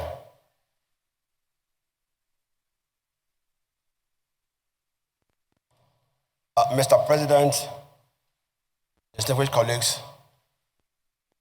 my name is Senator Ikpea, representing the good people of Edo Central Senatorial District. At this junction, I want to join my colleagues to thank Mr. President for this noble cause, because we all know what we are going through. It's not happening only in the north. In my place, in Ewato, Obiaja, Ewuhimi, and the rest, we don't look at go to farms. because of this banditry and kidnapping. I want to thank General Musa, retired. I know, we all know your strength. We all know who you are. We believe in you and we trust you. And you know you will not fail us. The rest. Most of you we no longer go to farms because of this banditry and kidnapping. I want to thank General Musa, retired. I know, we all know your strength. We all know who you are. We believe in you and we trust you. And you know you will not fail us. Most of you are able to thank Mr. President, because the Renew Hope agenda of Nigeria is what we have to keep us going. Mr. President, I kick off the Renew Hope agenda of Nigeria. And to sustain that Renew Hope is to ensure that we deal with the real issues that concern Nigerians. We know, all of us know what it was before, and we know where we are today with the Renew Hope. The Renew Hope agenda have lift Nigeria up. We know what we have. We know the cost of things before. And the only way we can sustain this is when we have security. Then secondly, I want to beg that you also look at the disciplines in the military. Because we pass through the road every day. We know what happens along the road every day. When there's no discipline in the society, and mostly the army, which we believe that the strength of Nigerians, which believe that the hope of Nigerians, you can see that if you go around, if possible, set up your task force, and check the military checkpoints. You will discover that every point the tanker driver pass, they collect a diesel from them. Not only them, including other military, other paramilitary, they collect diesel from them. It's an insult to our nation. It's an insult to our name. It's an insult to Nigerians. They do these things, and so I want you to also look at the indiscipline. If discipline is not looked at, it also affects Nigerians. These are my few points. I want to thank you for this opportunity. God bless you.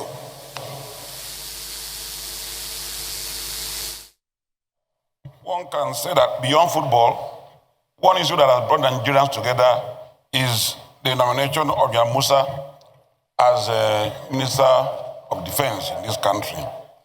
I represent a littoral state, a maritime territory, and my question, predictably, centers on what steps the nominee will take to strengthen security in our maritime areas, at our littoral areas, what steps that he will take. And then, the nominee has spoken very well about the need for policy and collaboration. That is what I wanted to hear. Because without our addressing the issue of collaboration, then we will remain in the woods. So I thank him for touching the very key nerve, which is the need for collaboration. I would only ask from the sidelines, what will be your attitude to negotiation with those criminals? Your attitude to payments of ransom? And principally, what steps can we take more attractive? Thank you. The Distinguished Senator, I said 1 minute, I didn't say 1 more minute.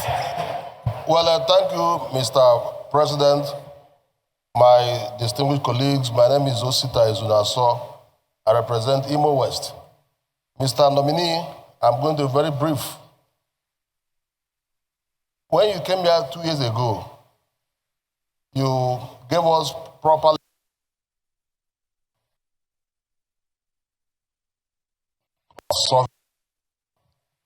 now that you have been, if confirmed, you'll be saddled with the responsibility of manning the defense ministry as a minister. Do you think that the non-kinetic approach of granting amnesty to repentant dissidents is a way forward if made a minister, if you are confirmed as a minister? Secondly, we were told, we don't know whether it is true, that some people who have voluntarily surrendered to work for the federal forces are being reabsorbed into the intelligence gathering of our system. Is it correct or not? Thank you, Mr. Nominee. Senator Anthony Ani. Thank you, Mr. President. My name is Senator Professor Anthony Ani. I speak on behalf of Ebonyi South. Thank you for the privilege. My pleasure to say he who laughs last, laughs longest.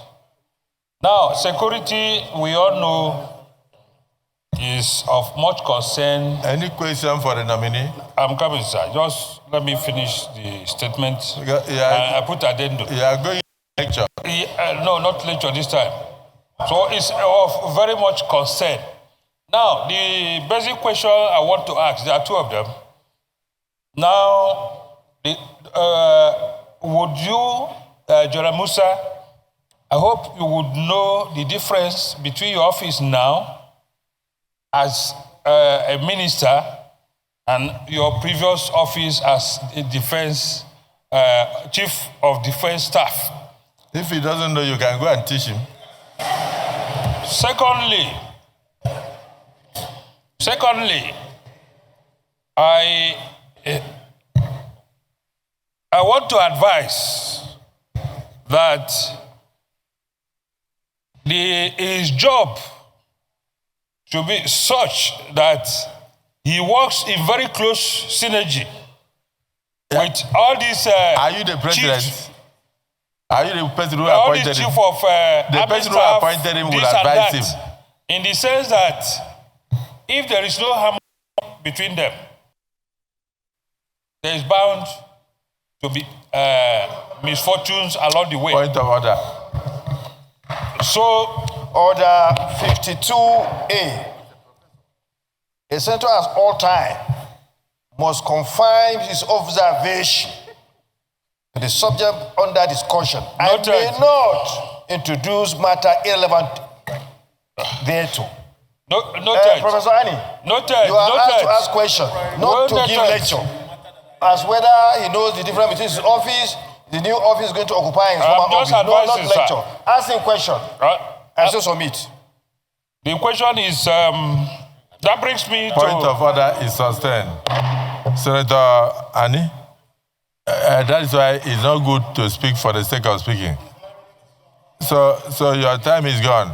Senator Yaradua. Thank you, Mr. President. Colleagues, I am Abdulaziz Musa Radua representing Katsina Central. Use your campaign voice. I'm Abdulaziz Musa Radua representing the good people of Katsina Central. Thank you, Mr. President, and my distinguished colleagues. I want to join my colleagues in thanking Mr. President for this nomination. And mine is not to waste time. It's just to thank my colleagues for all they have said and the encomiums, they have showered on the nominee, whom everybody knows has done well as the Chief of Defense Staff.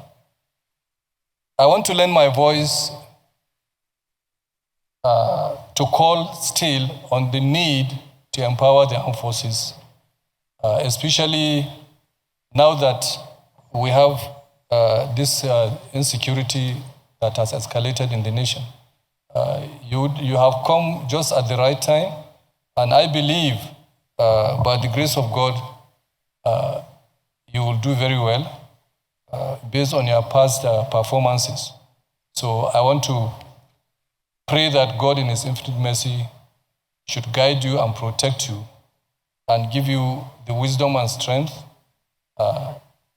to ensure the defense and security of this nation. Thank you, Mr. President. Thank you.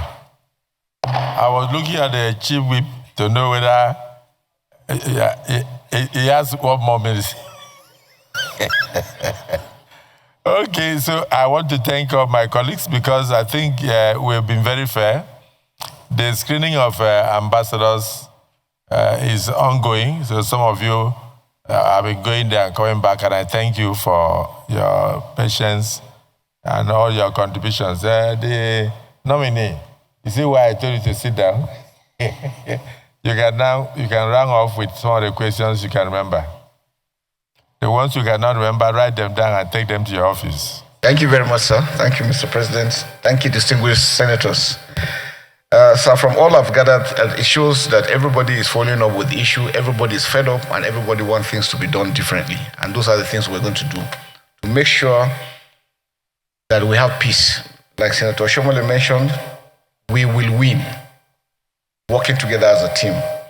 Let me start from bottom up, sir. Starting with Senator Yaradua, thank you very much for the commendation and to assure you you're fully committed. We're going to work together as a team, together from the ministry, with the National Assembly, with the members of the armed forces and other security agencies. All NDAs have rules to play for us to achieve success. Nobody can do it alone. I think that's important thing. The difference between the CDS office and the minister's office interlinked, supporting each other, giving them all the necessary support for them to be able to carry out their task. Whatever it is we're looking from the outside as they're operating, we're also providing all the necessary, meeting all the NGOs and everybody, making sure it works. Working with them closely, that is taking. There is no way that we can achieve anything without working as a team. Even when I was CDS, I tried to harmonize all the services to remove all the rancor we used to have before. And now we'll make that very, very important. I think one area that we're going to look at constitutionally is to look at the powers given to the service chiefs, the CDS, ministry. There are a lot of lacunas, there are a lot of gaps that I think is affecting our operations. And I think that is very critical. We must be able to get the service chiefs with their responsibility, the CDS responsibility, and then the ministry. Observing what is being done, following up so that we can make sure that the work, the synergy is seamless. There seem to be still some areas that is meditating against our work. Actually, those are issues we're going to come. I think what we'll do again, sir, is taking over. I'm going to sit down with all stakeholders. That's what we did in Maiduguri that gave us the success we did. We must make everybody understand the roles they have to play. And in doing that, once we do that and everybody's on board, it makes it a lot easier. So to say in Maiduguri, we had meetings with motor park, markets, commercial drivers, everybody. And when they came on board, that's when we had success. And that's why we need to really replicate, going down to make sure that everybody has a responsibility. It is not when you see something, you keep quiet saying it is not your responsibility. No. The armed forces, security forces are not important that we also work together. So Senator Anye will assure you that we're going to work closely with the service chiefs. There won't be any issues together, and including other security agencies. On the issue of the reabsorbment of the surrendees, that is not happening. We have a system that we monitor who and who we're recruiting into service. We work together with the intelligence system, the military intelligence, the DSS and all. They still go back to check all those ones we're recruiting based on the data they're bringing. But sir, I think I must mention this, which I've done severally. There are countries, if we look at first world countries, why are they succeeding? They've been able to put some basic things in place. Something as simple as a database for all citizens. I think that's one area that we need to be, so that we can also assist the security forces. And even developmentally, we need to know the number of people in particular areas so that we can know whether we have markets or schools or hospitals in those areas. I think it's important that we must have a comprehensive database, and not the database that immigration will be having, quarantine will be having, police is having something. No, we need a unified one that will be able to carry, so that when you commit a crime, it's easier to track you. It's easier to trace. That aspect that people can easily commit one crime in Sokoto and run to Maiduguri and go and stay, or run to Kano or somewhere and nobody knows them, makes it a lot easier for them. There are countries where you commit one offense, even your bank account is closed. Your ATM cannot work. Now with ICT, we can do a lot. So I think it's important at this stage for us to start looking at how we can link up all those data together to have a unified one that will assist us in doing this. The kinetic and non-kinetic, like is mentioned rightly, the kinetic effort is about 25-30%. It cannot win totally. It will give you the leverage. But sir, are we addressing those aspects that got us to where we are? Issues of good governance, poverty, illiteracy, all these aspects contribute to it. And that's why we said that the states need to do a lot. Local governments need to work. Sir, if our local governments are up and doing, the local government chairman will be dealing with the crime within their localities. And it will ease up these aspects. We need to have the police. We need to have the correctional system, and especially our legal system. So if the legal system is not proactive, and most of these crimes, especially terrorism, so in Saudi Arabia and Middle East countries, anything on terrorism, nobody jokes with it. Even your family members will disown you. Because they've made it in such a way that nobody is set free once you are charged on aspects of terrorism. So I think we need to also make it very, very punitive. The kidnapping issues, the way it's been treated in courts, you get somebody and cases are prolonged, doesn't make it well. So even the security forces, when you travel and you do all the efforts in making arrests and nothing comes out of it. So those are the aspects I think that we need to do. The non-kinetic is very important, sir. Because if we're able to understand that when there's justice, fairness, and equity within the people of belonging, you will see crime and criminality will go down. Why are we having the resurgence of criminality? We know towards the end of every year, there is always this upsurge. People want to make extra money in whatever it is they're doing. The Sahel is there. The world terrorism agent is increasing in its attacks all over the world. So it's not only Nigeria, because we are not isolated. And that's why we're having this pressure. What we need to do, sir, is working together as a team in addressing, making sure that we address them within Nigeria and do not give them any freeway, any aspects that they need to do. We must stop ransom payments. And in doing that, sir, even when ransoms are being paid, some other, because people want to do that, we can track the money is being paid and where does the money come from. There is a lot you can do using the banking system that we can do these things and track those things backwards. The use of technology is very important. And like I said, sir, if we're able to have a database and every Nigerian has a number linked to everything you have electronic, we can monitor anything. I think that's areas that we need to look at and be able to address. Again, the issue of the maritime environment, very, very challenging environment that is there, again, linking with the border, especially Akwa Ibom to Cameroon and those other areas. We know there's a lot increase. Normally when the pressure is on in the south-south, they go back into issues of sea robbery and piracy and these issues on ground. Again, issues of cultism and all these things. Now, we make sure that our operations within those areas are enhanced using the Operation Delta Safe, expanding their reach. Initially, because those areas were a bit quiet, they didn't extend them. But now what we have done even before I left is we've extended operations within those areas to be able to address those maritime environments, to make sure that we stop these acts. Because there's issues of kidnapping coming from those areas. Collaboration, sir, is critical. No one individual can do this together. We must work. Sir, it says no to negotiation. There is no negotiation with any criminal. And I think that should be made very, very clear. We are working together. We're going to work together with the NSA's office to ensure that states don't adopt such things. Because those things compromise security. And to tell those that nobody, if you negotiate with them, they will never abide by it. It's just a moment. When they do that, they want to buy time to buy more arms, and then they were going to come. And we have seen it repeatedly. There are even localities that have done that. They still come after them. So, sir, it's a total ban on that, total ban on illegal mining, and all those other aspects that are bringing these things together. So I think we must be able to do that. Indiscipline in the military, sir, Senator Ipaya, we can assure you that we're going to address them totally. We're going to have independent patrol teams that will go and make sure that we do. And what we want to do again is to withdraw possibly all military men out of checkpoints and let the police and those aspects so that we can go into the bushes and take out these criminals wherever it is they are. It's important. Farming, for us, as yardstick for us to see is farmers must be able to go back to their farms. That is to show that we're achieving success. Because as little as that is very important, because food security is big. If there is hunger, a hungry man is an angry man. And so if people can't eat, you can imagine what will happen. So for us, I think protecting the farm, working with the civil defense that have the agro farmers, agro rangers is very important for us to continue to work together.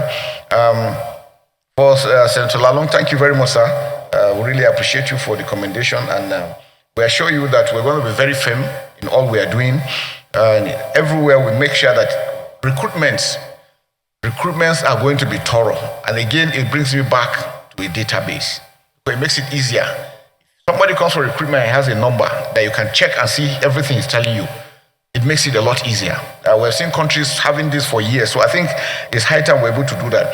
A lot of people now, because there is war, even the military, you find some people don't want to go to where there's conflict. They want to go to soft areas. It's normal for humans. But we always want to tell that anybody being recruited should know that you are joining the armed forces because you are going to fight. There's war going on, and you will go and fight. So going in to say that you want to avoid, and that's why some people don't want to come in, because they feel if they come in, they say they will take them to Maiduguri and all this. Basically, that is what you are meant to do. But again, we know some states, we have observed some states, some regions don't really come in well for reasons, but I think we are doing some sensitization program to try and bring them into it so that the strength can be enhanced. But like Mr. President, you mentioned, sir, as we speak, sometimes every time we are doing recruitment, we have over 70,000 that are applying to join. So we still have enough. But maybe some states do not have that number. But again, we have a way of balancing, because we want every Nigerian to be part of it, every Nigerian to take responsibility of what is going on ground. So we're following all those aspects, and we don't want them to go down.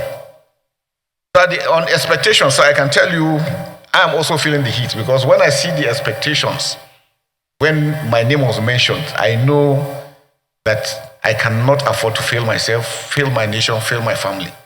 Whatever that we need to do, we will put in the very best, and we know God on our side, we're going to succeed. So it's important, sir, that we must continue to work together. And I assure Nigerians, I really appreciate the responses to the Senate, National Assembly as a whole, the entire Nigerians. I went to social media, I was shocked when I saw the response. And it shows that people are really committed in showing that Nigeria is peaceful. So when people go around saying Nigerians, we don't love ourselves, I say, no, they don't really know who Nigerians are. And it also brings me to the issue that we have on the issue of whether genocide or no genocide. We're all victims. Everybody is being killed. Everybody is dying. So that's why it's important that we must work together. And it is when we allow them have gaps that they penetrate. They don't care who they kill. These are a bunch of evil people that are on drugs. For whatever reason, we must stop the killings. Nigerians must not be killed, or anyone in Nigeria must not be killed for whatever reason. So, sir, our own target is to face them squarely and ensure that we stop the killing. Farmers should go, our children should be safe in their schools, and Nigeria is back to how it used to be before. I think that's very, very important. On the issue of whether 100 days or 6 months, I think it's important that we must make sure that within a very limited time, people should see that things are changing. We're able to achieve that, and we can still do that, and we will do that.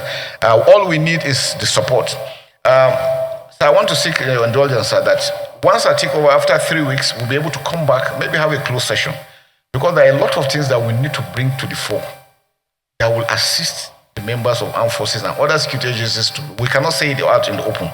There are a lot of gaps that we need to close in. And I think that's very important if we're able to sit down. I'll sit down with all of them, we'll discuss, and then we'll come back again and sit down and show you clearly the roadmap. What is it that is in? What do we need? What kind of support do we need for us to be able to achieve? I think that's very, very important, sir. On issue of saboteurs, yes, sir. Normally we recruit from the society. So there will always be the good, the bad, and the ugly. But we have a system of identifying such people, and immediately we do that, we take action because we prosecute. The armed forces have standby court martials all over the country. Anywhere you commit, there are offense and there are punishments for it. And I think that is what we are going to do. On sustaining the strength, yes, we're doing that. The system we're adopting is good, and we're going to do that. Engagement of retired personnel is a good idea.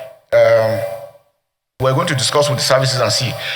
On retirement, you still have 3 years into the reserve. So we can still re-engage those ones that are retired into reserve, those ones that are still fit and capable. Most of us here that are here have spent over 30 years in service, or almost 40 years, because if you look at those that went to NDA, spent 5 years and then 30-something years, there are some that were at NMS, spent 5 years, 6 years NMS, 5 years NDA, and 30-something years. So they put in a longer years, a lot of experience. And I think my advice to the nation is that, beside even the military, even in other aspects of life, these are individuals that monies have been spent on them, time has been spent, they have a lot of experience, they're very brilliant, committed in ensuring that Nigeria develops. So we can also look at other aspects of putting them in some of these boards that we have. Let us utilize them. A lot of them finish, go back and just sit down and not doing anything. And I think that's not good, having considered the amount of money that had been spent and the experiences they have. I think we should look at the aspect of also bringing them into some of these boards, and they will be able to bring out some inputs into bringing this into the system. Declaring, sorry, sir, let me get this. I said issue on negotiation, no negotiation. Nobody's allowed to negotiate. And for the troops, sir, every personnel that is deployed knows why he's deployed. And the 3 things where he's told is this: You are to engage any criminal or any bandit that is armed and is about to kill you. You don't have to wait. Somebody is aiming to shoot at you and you are waiting for order. From who? Once you are deployed, you automatically have that responsibility. Or your colleague is to be shot and you know there is no other way of stopping it other if you don't kill the person. Or the community or property you are protecting. These are statutory and they all know it. So if any member of the armed forces is deployed anywhere and tells you that he's waiting for order, he's lying. He's only a coward. There is nothing like he's waiting for any order. The order is automatic once he's deployed because he's briefed before he's deployed. And I think that is very important that we're able to bring that distance. Like I said, the increase in terrorism and banditry, end of the year, the times, over time, people have neglected so many things, and these are the things these are the results. So we must go back to those basics that will do that, working together with the communities, with the local government, with the state government, and the federal. Together, if we do that, we're going to look at and we're going to get good results. Whether National Guard or Reserve, then NYC using them, the issue of social media, that's one big area we're having, is affecting the professionalism of the armed forces. And I think areas that we need to look at how we're going to address those things very well is very, very important. Funding issues, like it was mentioned, no country can have everything. So America's budget last year was about $800 and something billion, and they produce the equipment. We don't produce this equipment. For everything we are buying, we buy using hard currency. A medium-range precision missile for a drone, sir, is $100,000. That is about 150 million naira. So once you fire one, 150 million has gone. Whether you hit target or you don't hit target. A ship, the medium-range ship will take up to probably 33,000 liters of fuel, 10 tankers. In 5-6 hours, fuel is finished. So, sir, you can imagine that defense is expensive. And that's why it's important for us to see that we can fund. And we can do government to government. Some of these things, we can get them directly. So I think, sir, those are issues that I think we need to look at. We said 20% non-kinetic will do. The intelligence, yes, intelligence is critical. And that's why we need everybody to be on board. Because when you see something and you report, action is taken. And we're able to get good results. As a whole, I think we want to assure Nigerians again, and the Senate especially, that's how we're fully committed. Coming back on stream from all the experience we have, working together with my team, we are going to make sure that we make a difference. And I can show you within the shortest possible time, sir, Nigerians will see that change. The trust they have in us will never let them down. And we count on the House. Thank you very much, sir. Let me thank the nominee, General Christopher Musa, CFR. I don't know the rest, whether is it which PSC Dagger. Because, no, PSC Dagger. Am I right? PSC Dagger. Yes. I am GCON Dagger.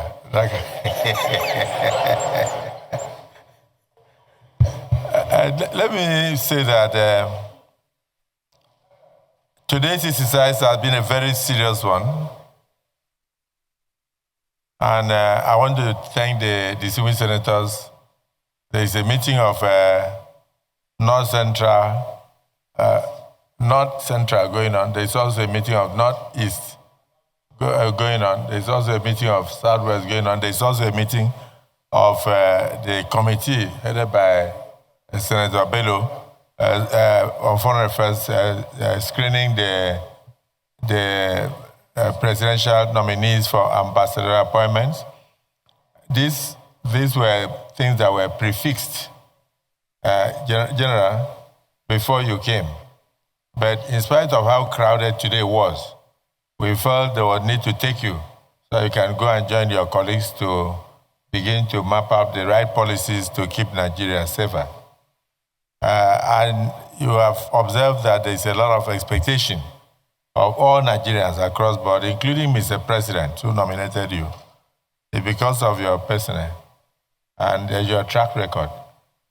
And I've not seen any nominee in the Nigerian Senate spent so many hours answering questions from senators since 1999. I think you are the first, so you have set the record.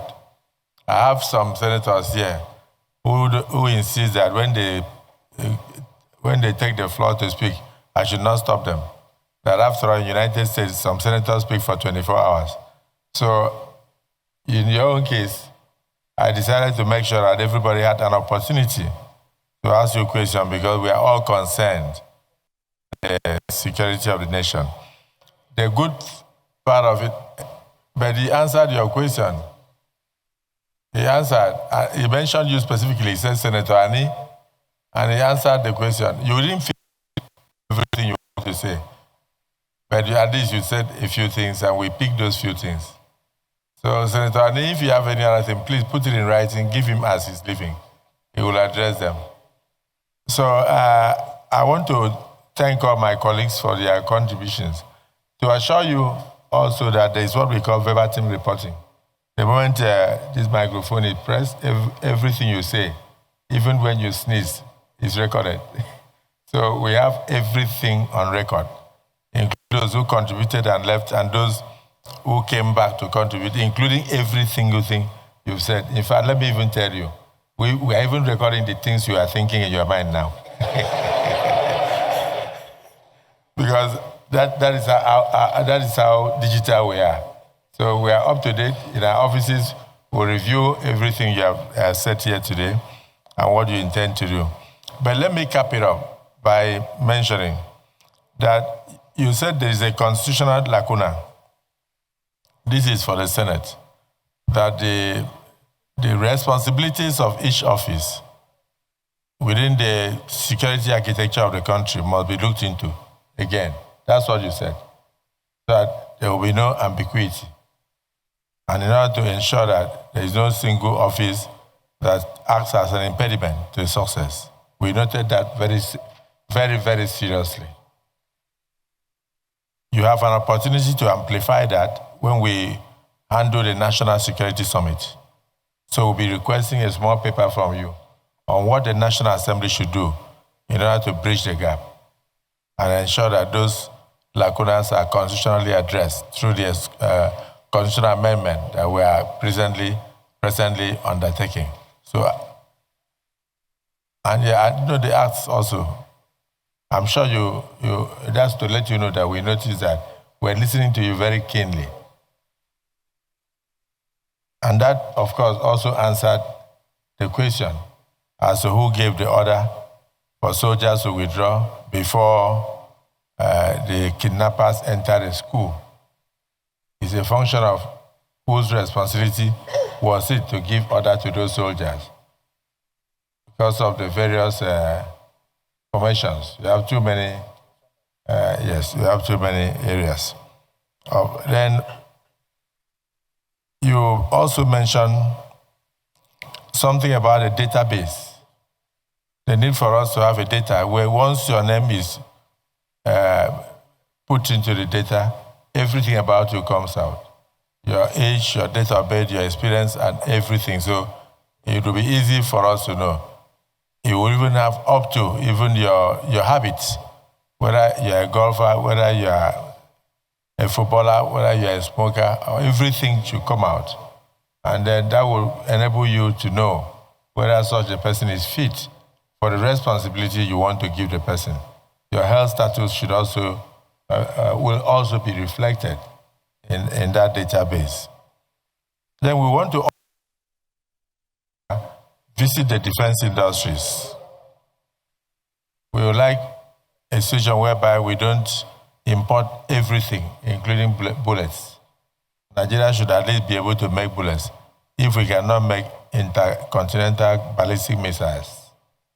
And we have noted the aspect of the fact that once you fire one single rocket or so, you are burnt 150 million. So by the time you go into salvos and firing well over 20, 30, 50, you are burning billions, and we may not have all those monies. So you are working under difficult circumstances because of paucity of funds.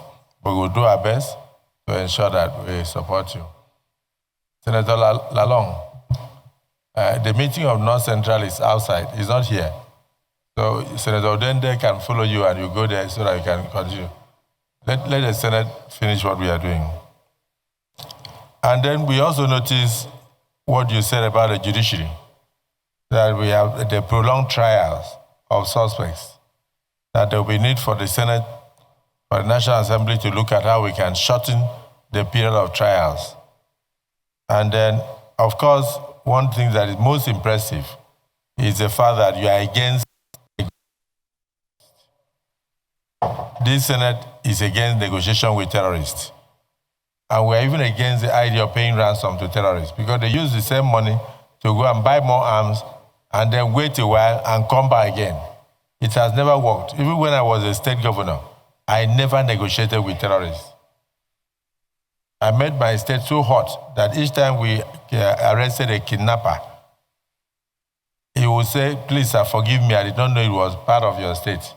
When they said there was a job, I know how angry you are with kidnapping. That was how bad it was. Late Arase, former IG, was once one of the commissioners of police in my state when I was a governor. He can testify to this. So we can make Nigeria so hot that anybody that crosses in from the Sahel states, maybe Mali, Niger, anywhere, when the person is arrested, the person will be pleading with you. Say, Minister of Defense, please forgive me.